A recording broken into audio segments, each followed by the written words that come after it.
The memorial of Saint Cecilia is celebrated every year on November 22nd. Since the earliest centuries of Christianity, her name has shown as that of a consecrated virgin, a Roman martyr, and the patron saint of sacred music. She is honored in the Roman canon among the early women saints who shaped the life of the Church. Born into a noble Roman family around the 3rd century, Cecilia grew up in a world where Christianity was still practiced in secret. Tradition tells us she made a vow of virginity at a young age, dedicating her whole heart to God. Yet her parents arranged her marriage to a nobleman named Valerian. On their wedding night, Cecilia confided to him that she belonged to Christ alone. Moved by her conviction, Valerian respected her vow, and according to tradition, an angel appeared to him as a sign of divine approval. Valerian soon embraced the Christian faith and was baptized by Pope Urban. His brother Tiburtius also became a Christian.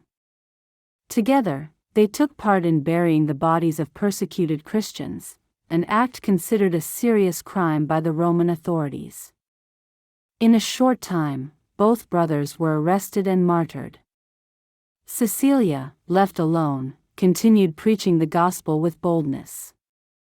Almachius, the prefect of Rome, tried to force her to renounce her faith, but she refused with unwavering peace.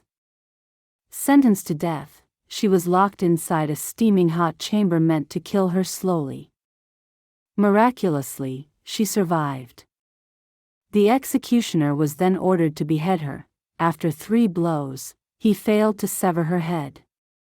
Cecilia survived 3 days, praying, teaching, and giving her possessions to the poor.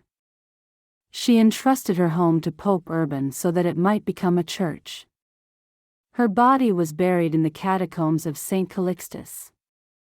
When it was discovered centuries later, it was found incorrupt, inspiring the famous sculpture by Stefano Maderno in 1604, depicting Cecilia lying peacefully, as though asleep after her final witness.